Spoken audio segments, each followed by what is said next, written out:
დღეს მსოფლიო დიაბეტის დღე აღინიშნება თარიღთან დაკავშირებით სამედიცინო კორპორაცია ევექსის სისხლში შაქრის შემცველობის უფასოდ დადგენის აქციას ატარებს. ბათუმის სახელმწიფო უნივერსიტეტთან არსებულ სასწავლო ცენტრში მოქალაქეების მიღება დილიდან წარმოებს. დადებითი პასუხის შემთხვევაში მოქალაქეებს კონსულტაციებს ექიმ ენდოკრინოლოგი უწევს. პარალელურად მიმდინარეობს მცირე სალექციო კურსი დაავადების მართვასა და პრევენციის საკითხებზე.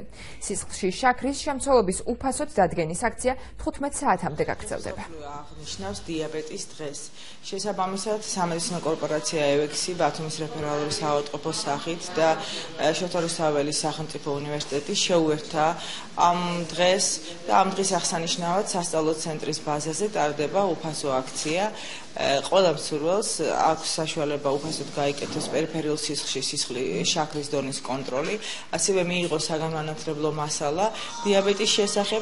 Ხოლო შემიძლია მადლობა გადაუხადო ამ აქციის ორგანიზატორებს, ექიმს, რომელმაც ძალიან კარგი კონსულტაცია გამიწია.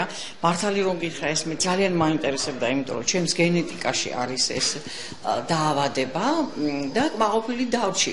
საერთოდ მივესალმები თუ ასეთი აქციები ჩატარდება, მით უფრო ორგანიზაციებში, როცა ჩვენ არ გვაქვს ამის ძალიან დიდი ფუფუნება და დრო რომ გავიდეთ. რა თქმა უნდა, ყველას აქვს საშუალება რომ მიმართოს თავის ენდოკრინოლოგს, მაგრამ აქ ჩვენს აქციაში არის სწავლების ელემენტები, ანუ დიაბეტის სკოლის ელემენტები, ეს არის ქრონიკული დაავადება, რომელსაც მუდმივად სჭირდება მუდმივად დაუმთავრებელი განათლება საკუთარი დაავადების ირგვლივ, სწორი კვება, ფიზიკური აქტივობა, ექიმის დანიშნულება, ეს არის ის ზუსტად წრე, რის ხარჯზე ჩვენ ვღებულობთ დიაბეტით დაავადებულს, მაგრამ გართულებების არ ამქონე პაციენტებს.